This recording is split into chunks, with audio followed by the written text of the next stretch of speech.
Ang pinaka-affordable Kawasaki Ninja Sports Bike ngayong 2024.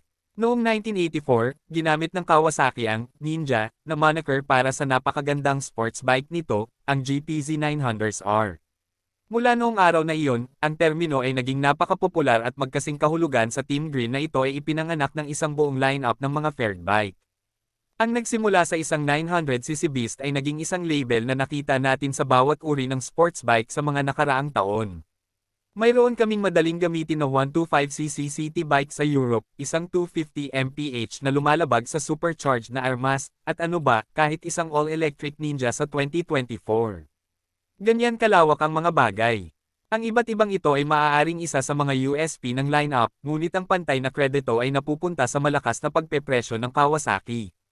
Wala sa mga ninja ang nagdadala ng walang katotohanan ng mga presyo sa buong mundo, ibig sabihin, sinuman mula sa isang baguhan hanggang sa isang may karanasang tao ay maaaring isaalang-alang ang pagkuha ng isang bahay. Naisip namin kung ano ang pinakaabot kayang ninja sa Amerika.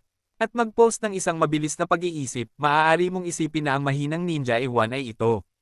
Ngunit nagkakamali ka, dahil ang pamagat ng pinakamurang Kawasaki sports bike ay talagang napupunta sa kahalili ng Ninja 400.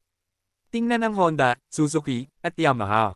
Ang kanilang pinakaabot kayang mga sports bike ang CBR 300R, GSX 250R, at YZF-R3 ay kabilang sa 250-300cc na segment. Ngunit ang parehong papel ay ginagampanan ng mas bago at mas malaking Ninja 500 sa lineup ng Kawasaki.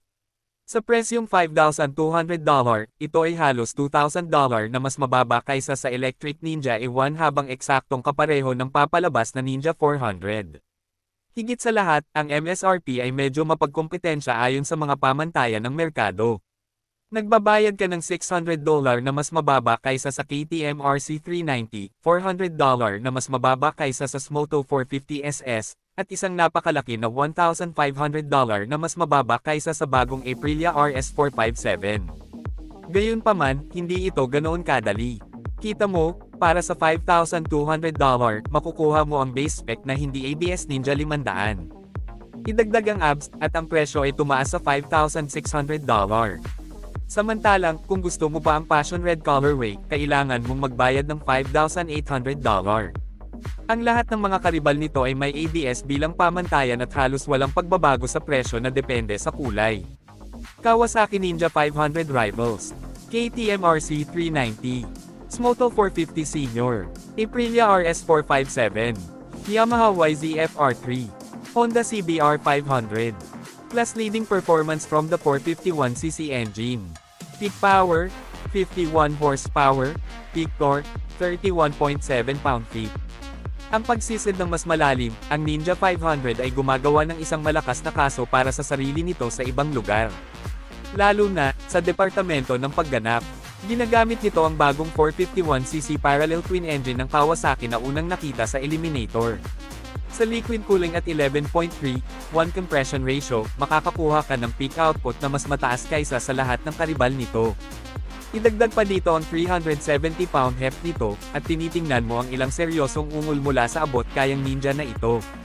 Guy Prickrell, road tester at top speed, explains. This isn't just the 399cc engine with a longer stroke.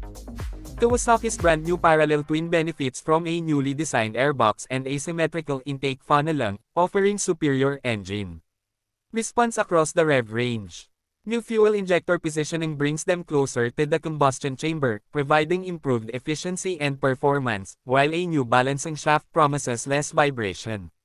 The difference is most noticeable in the lower rev range, where the increased torque helps prevent getting bogged down between gears. Kawasaki Ninja 500 engine specifications. Engine, 451cc, parallel twin, 4-stroke. Bore X-stroke, 70 by 58.6 mm. Power, 51 horsepower at 10,000 RPM. Torque, 31.7 pound-feet at 7,500 RPM. Transmission, 6-speed. Weight, 370 pounds, non-ABS. Power-to-weight ratio, 0.137 horsepower-pound.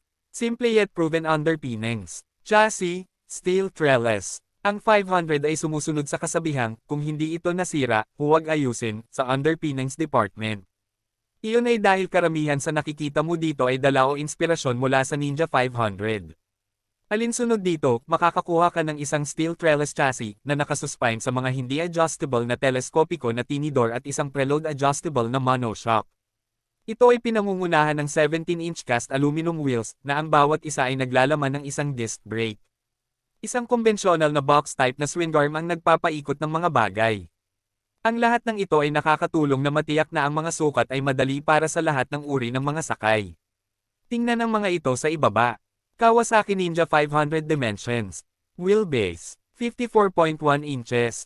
Seat height, 30.9 inches. Tire size, 110 by 150 section, FR. Ground clearance, 5.7 inches. Rake, 24.5 inches. Fuel capacity, 13.7 gallons. Fresh bodywork and likable features. Color options, 5. Variants, 2. Sa wakas, nariyan ang disenyo. Tulad ng Ninja 400 na kumuha ng inspirasyon mula sa dating Gen ZX6R, ang 500 ay ginagaya ang aesthetic ng bagong ZX6R. Kaya makakakuha ka ng triple LED na mga headlight sa itaas na nakalagay sa isang sporty cowl. Sinusundan ito ng mga nakasegment na side fairing na mas matipuno kaysa sa 400. Ang isang katulad na pag-refresh ay dumarating sa dulo ng buntot na tinitiyak na may kaunting pagkakatulad sa pagitan ng luma at bago.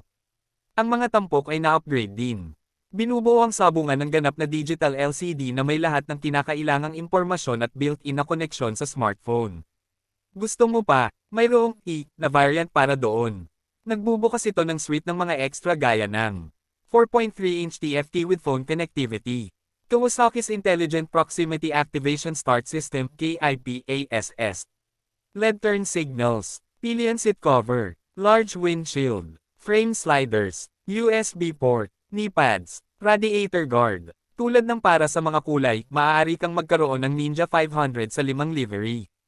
Ang batayang modelo ay nasa metallic spark black habang ang pagdaragdag ng ABS ay nagbubukas ng metallic matte whitish silver at passion red.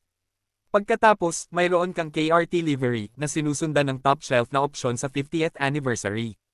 Kawasaki Ninja 500 color options. Base, metallic spark black. ABS, metallic matte whitish silver, passion red. SE, passion red. KRT, 50th anniversary.